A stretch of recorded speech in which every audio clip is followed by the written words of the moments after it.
Hi, everyone. Welcome back to God's Whispers, a place where we take the time to pause and reflect on the word of the Lord. Jesus knew who would betray him. He knew who would deny him. He knew they would all run, yet he still knelt. That's the focus for Holy Thursday today, according to Gospel of John, chapter 13, 1 through 15. It was the first century Judea, and foot washing wasn't symbolic. It was humiliating. There was dusty roads, open sandals, and this job was reserved for the lowest servant of the household, not for a rabbi, a teacher, not for someone who some people called the Lord. But on the night before the cross, during Passover, he got up from the table. Let's listen. Before the feast of the Passover, Jesus knew that his hour had come to pass from this world to the Father. He loved his own in the world, and he loved them to the end.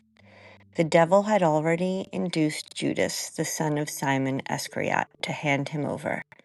So during supper, fully aware that the Father had put everything into his power, and that he had come from God and was returning to God, he rose from supper and took off his outer garments.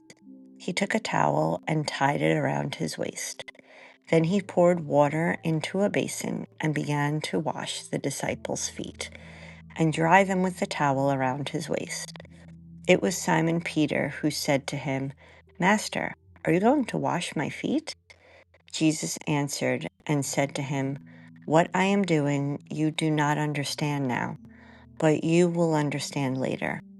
Peter said to him, "You will never wash my feet." Jesus answered him, "Unless I wash you, you will have no inheritance with me." Simon Peter said to him, "Master, then not only my feet, but my hands and my head as well." Jesus said to him, "Whoever has bathed has no need except to have his feet washed, for he is clean all over.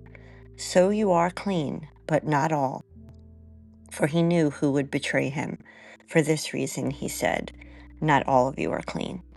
So when he had washed their feet, put his garments back on, and reclined at the table, he said to them, "Do you realize what I have done for you? You call me teacher and master, and rightly so, for indeed I am.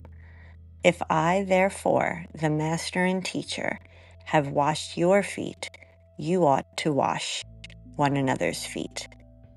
I have given you a model to follow, so that I have done for you, you should also do."